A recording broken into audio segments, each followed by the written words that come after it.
Dear students, in this module, we will understand the basic concepts of crystal field theory. In particular, we will try to understand what is crystal field stabilization energy, and in this module, we'll try to understand following points. First one is what is the crystal field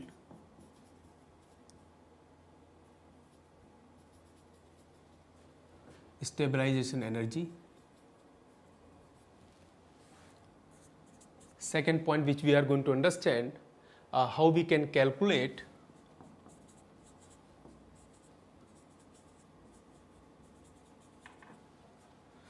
crystal field stabilization energy. The third point which we are going to understand is stability of various electronic configurations, and then we'll also try to see how to evaluate the crystal field stabilization energy. Now let us first try to understand what is the crystal field stabilization and how the this energy can come into the picture. Let us say we take a metal ion, some M plus ion in the gas phase. In this case, whatever the orbitals which are present inside the metal ion, these orbitals are going to be degenerate.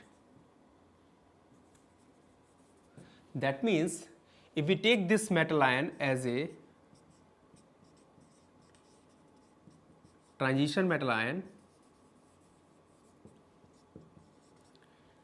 let us say with D3 electronic configuration, when we say degenerate, all these orbitals are going to be at the same energy. That means if this is what is the energy scale,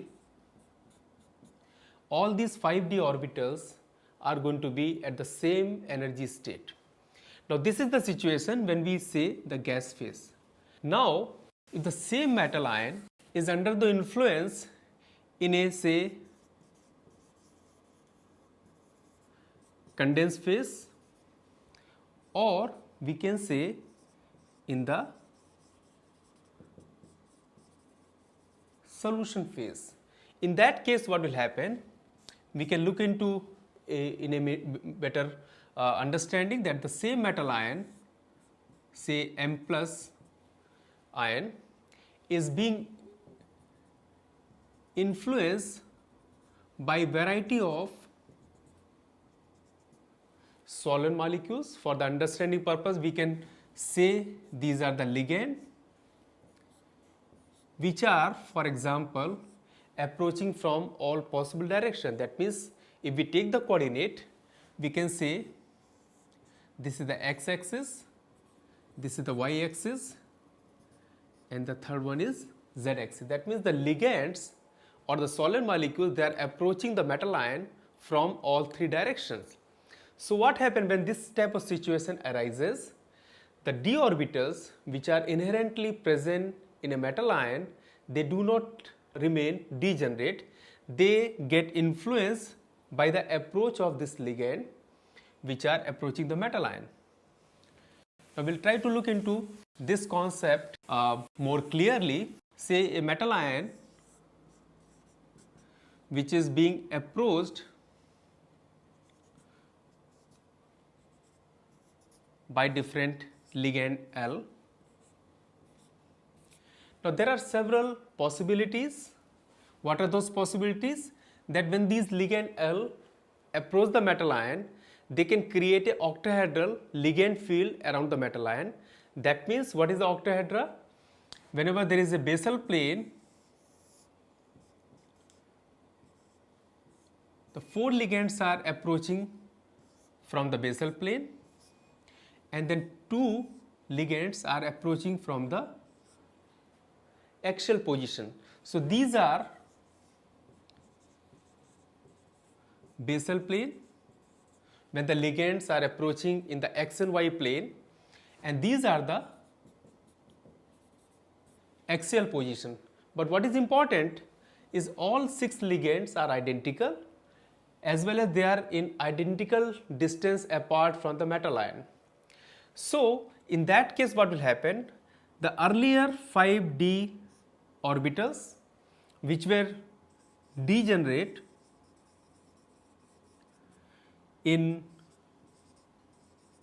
gas phase, because of the approach of these ligands from a different direction, that means x-axis, y-axis and z-axis, they will actually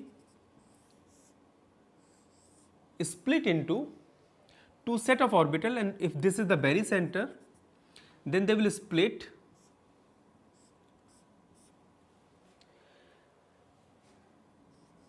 three sets which are lower than the barycenter and 2 sets which are above the barycenter. In fact, we can say this is what happens when there is energy.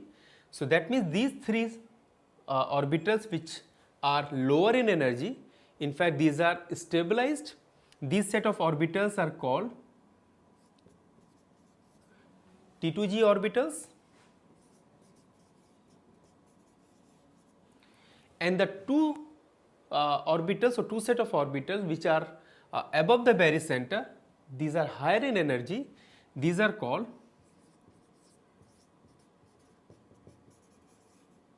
EG orbitals. Now what will happen? This is the situation which is in the condensed phase or in the solution state. That means when the metal ion is no longer in the gas phase, that means it is under the influence from various ligands which are approaching the metal ion from all 3 possible directions. So this splitting of orbital is unique whenever the ligand approach the metal ion, and the gap between this set of orbital is called delta, as we are talking about octahedral. So this is basically del O, which is nothing but the octahedral, and this particular gap is called crystal field stabilization energy. So this gap between 2 sets of orbital is called crystal field stabilization energy. So let us revisit that point. So we have 2 sets of orbital. Remember, these orbitals are exactly, they go up and down. The one which go up are called EG set of orbitals. The one which go down are called TG set of orbitals. Now this gap, as I have just explained, this gap is the crystal field stabilization energy, and we can actually calculate this energy. That depends how many electrons are present in the lower set of orbitals compared to how many electrons which are present in the upper set of orbitals. Remember, they differ by the energy. So this can be explained as minus 0.4 x plus 0.6 y and the octahedral splitting, where x is number of electrons in T2g orbitals, and y is number of electrons in EG set of orbitals. We'll take few examples about crystal field stabilization energy. Let us start with a D1 ion. We can take this example as say titanium 3 plus ion which will have D1 electronic configuration. So remember, we are discussing in octahedral ligand field.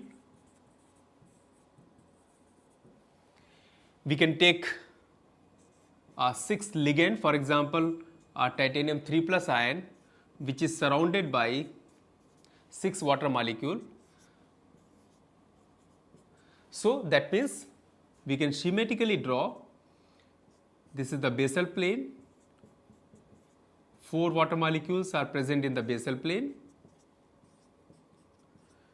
and then 2 water molecules are occupying the axial positions. Now for this ion, remember it's a 3 plus, so that means it's a D1 electronic configuration. So for this one, again we will have distribution of orbitals and subsequently distribution of electrons in T2g versus EG set of orbitals. As we have only D1 electronic configuration, the one electron will occupy one of the orbital T2g set of orbital. Remember, all these 3 orbitals are degenerate, so it does not matter whether the electron goes to the first one, the second one, or the third one. Now when we go to the second example, say a D2 ion, in that case what will happen to the filling up of the electrons? So this is the T2g set of orbital, EG set of orbital. So the first electron will go to the first one, the second one will go to the second one. As we have only 2 electrons, so these 2 will occupy any of the set of orbitals which are available under the T2g. We can move further. We can take a metal ion with D3 electronic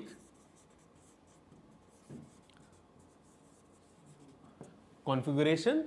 Will have the same situation, the degenerate set of T2g orbitals and degenerate set of EG orbitals.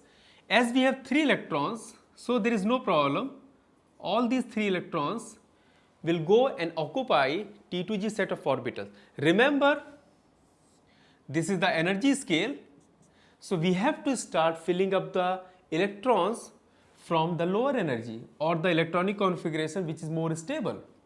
So up to D3 situation or up to the metal ion with D3 electronic configuration, there is no confusion. Now when we go to the fourth one, that means the metal ion with D4 electronic configuration, or we can simply say a D4 metal ion. Now you will see that we will have 2 different type of situations. For example, we can call it 4A. So let us try to fill up the electron, the first one, the second one, the third one. Now what will happen to the fourth one? Okay, maybe in the 4A, the fourth one goes to the top, but then we have a alternate situation. Let us call it 4B. So in 4B, so the first electron, the second electron, the third electron, but rather than going to the EG set of orbital, let us say the fourth electron goes to the T2g set of orbital. So which one is favorable? Which one is allowed? For your information, both these situations are allowed, but what actually depends is how much is the gap between these two set of orbital. And remember, that is what is our crystal field stabilization for an octahedral ligand field. That means if this gap is very large, this fourth electron will have no option but to go to the T2g set of orbital. For some reason, if the gap is less, then what will happen? This electron, rather than going to the T2g set of orbital, it can always go and occupy the EG set of orbital. So this situation leads to two different combinations or electronic configuration. The first one is called high spin electronic configuration, and the second one is called low spin electronic configuration. So now we will try to calculate the actual number for the CFSE. So remember, I told you that CFSE can be calculated as minus 0.4 x plus 0.6 y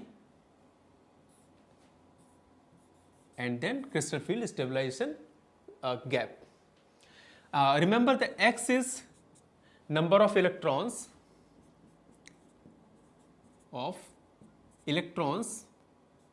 in T2g set of orbitals, and y is number of electrons in EG set of orbital. So let us say what will happen if we start from a D1 electronic configuration. So we will try to see where exactly the electrons are going. So with one electronic configuration, there is no problem. The electron can go to any of the T2g set of orbital. So what is going to be the CFEC for this combination? CFEC is going to be minus 0.4, x is going to be 1, so multiplied by 1, plus 0.6, as there are no electrons, y electrons, so this is going to be 0. So that means CFSE for the D1 electronic configuration is going to be 0.4. Now let us take an example of D4 electronic configuration. So what will happen? We'll have the same T2g and EG set of orbital. So this is the first one, the second one, the third one. Let us say we take the first example as the high spin. So the fourth electron goes to the EG set of orbital. So what will happen to the CFSE? CFSE is going to be minus 0.4. Then we have 3 electrons in the T2g set of orbital, so multiplied by 3 plus 0.6 multiplied by 1 electron which goes to the EG set of orbital. So what will happen? This will be minus 1.2 plus 0.6. Effectively it is going to be minus 0.6 for the D4 electronic configuration. Okay, what will happen if we take a D5 high spin electronic configuration? Let us fill up the orbitals. So the first one goes to the T2g set of orbital, the second one, third one, fourth one, and the fifth one. So how the CFSE is going to change? So we have 3 electrons in T2g set of orbital, so minus 0.4 multiplied by 3 plus we have 2 electrons in EG set of orbital, so 0.6 into 2, and we see the CFSE is 0. What is the meaning of that? Any metal ion which has D5 electronic configuration is going to be very similar to that of D0 electronic configuration. Let us take one example to understand whether we are right about our calculation of crystal field stabilization energy. So the example which we can take is the exothermic enthalpy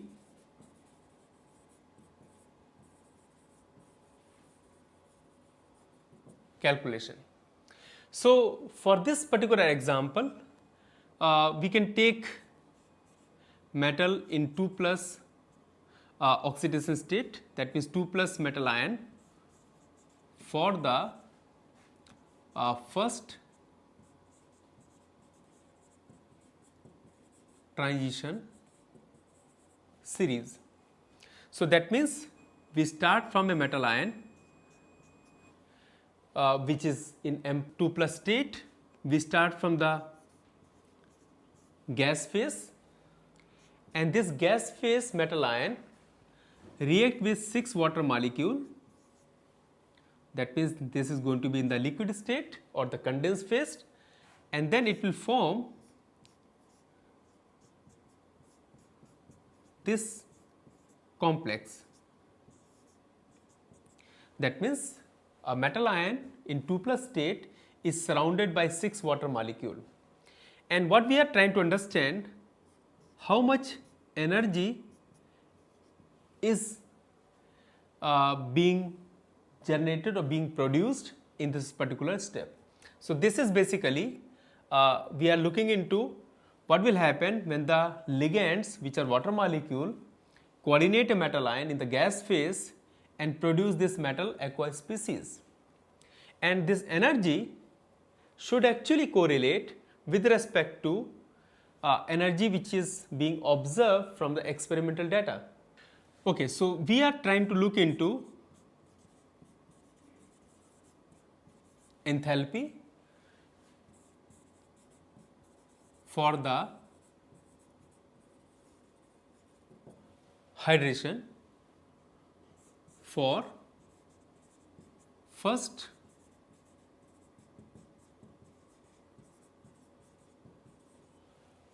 transition series of metal ion. So what will happen if this is the metal ion, remember in +2 state, and we are moving along the in this fashion, that means the transition series starting from the scandium, titanium, vanadium, chromium, manganese, Fe, iron, cobalt, nickel, copper and zinc, and all these metal ion are in +2 state.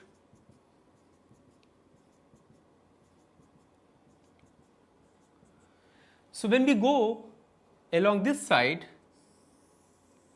what happened to the size, ionic size of the metal ion? The ionic size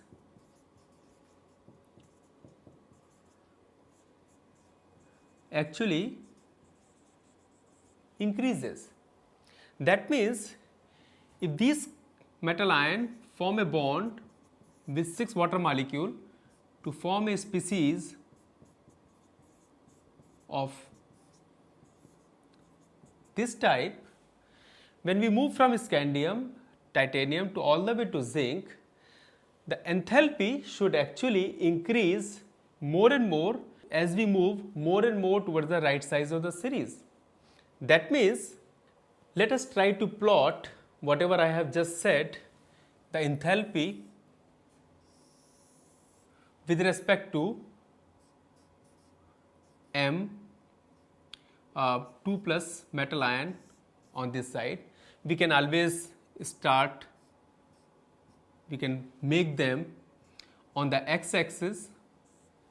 That means the 0 point can be taken as calcium, scandium,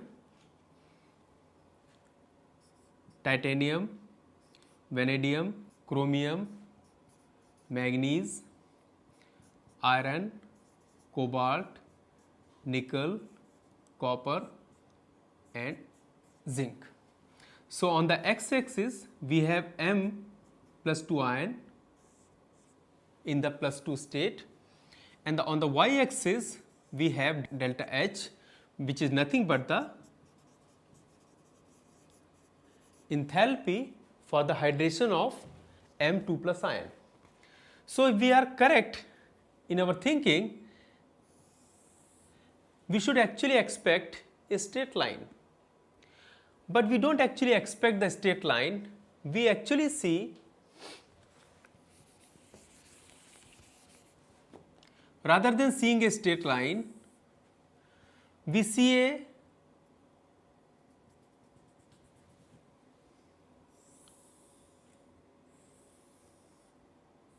this type of profile, where some of the elements, for example, calcium is exactly at the expected place, manganese is again exactly at the expected place, zinc is also at the expected place, but then rest of the metal ion, they do not fall on this straight line, they actually fall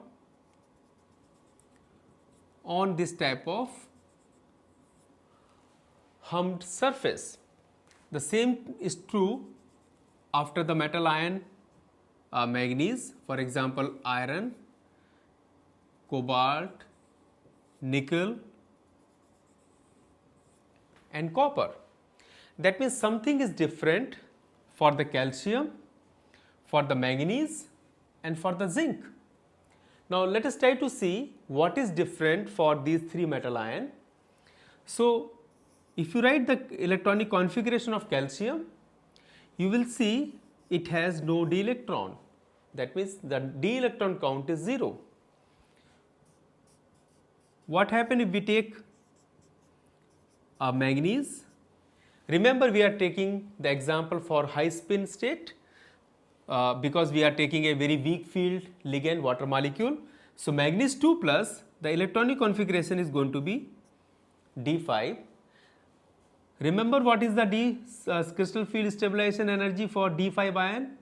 We have just calculated, it is 0. What is going to be the crystal field stabilization energy for the calcium 2 plus ion? The CFSE is again going to be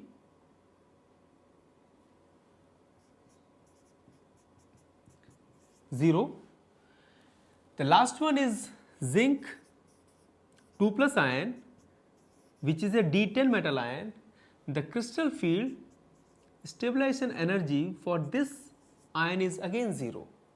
That means whether a metal ion has D0 electronic configuration, D5 electronic configuration in high spin or D10 electronic configuration in any of the spin, we will always have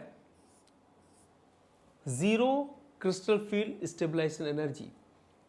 But then what happens to the other metal ion? Remember, these are the metal ion, for example, scandium with D1 electronic configuration, titanium with D2 electronic configuration, vanadium with D3 electronic configuration, similarly chromium with D4 and so on. We will have only 2 deviations starting from the D0. The first deviation will come for the manganese, where the electronic configuration is D5, which will lead to 0 CFSE, and the next one is going to be the zinc, for which CFSE is again 0. For all these, for example, scandium, titanium, vanadium, chromium, iron, cobalt, nickel and copper, the CFSE is not 0. What is the meaning? That this deviation from the linear line is because there is a sizable amount of CFSE which is causing difference in the value of enthalpy for the hydration of metal in +2 ion. So this is a very good example to understand the importance as well as the significance of crystal field stabilization energy for various transition metal ions.